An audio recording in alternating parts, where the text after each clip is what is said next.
কয়েক বছর ধরেই নোয়াখালীর সুবর্ণচর ও নোয়াখালীর সদরের দক্ষিণাঞ্চলে শুষ্ক মৌসুমে দেখা দিচ্ছে পানির তীব্র সংকট। বিশেষ করে এপ্রিল ও মে এই ২ মাস খাল বিল কোথাও পানি থাকে না, এমনকি গভীর নলকূপেও পানি ওঠে না। পানির জন্য মানুষকে ছুটতে হয় এক গ্রাম থেকে অন্য গ্রাম।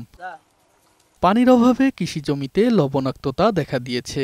জমিতে সেচ ও কৃষিকাজের জন্য বসানো নলকূপেও মিলছে না পানি। স্থানীয়দের মাঝে দেখা দিচ্ছে ডায়রিয়া, চর্মরোগ সহ নানা পানিবাহিত রোগব্যাধি। নির্দিষ্ট পরিমাণের চাইতে অতিরিক্ত চাষাবাদের কারণে বর্তমানে সুবর্ণচর পানি সংকটটা দেখা দিচ্ছে। পানির জন্য খুব হাহাকার সৃষ্টি হয়েছে এখানে। পুকুরে কোনো পানি নেই, গা গোসল দিতে পারি না, উজু করা বানাইতে পারি না। এদিকে পানি সংকট মোকাবেলায় বিভিন্ন উদ্যোগ নিয়েছে স্থানীয় প্রশাসন। জলাশয় ও বিভিন্ন উৎস থেকে পাওয়া পানি বিশুদ্ধ করতে ওয়াটার পিউরিফিকেশন ট্যাবলেট বিতরণ করা হচ্ছে বলে জানিয়েছেন জেলা জনস্বাস্থ্য প্রকৌশলী অধিদপ্তরের নির্বাহী প্রকৌশলী।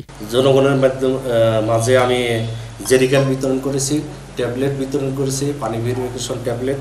আর এর মাধ্যমে আমরা প্রতিদিনই বিভিন্ন লোকেশনে আমরা ১৩,০০০ লিটারের মতো পানি বিতরণ করতেছি।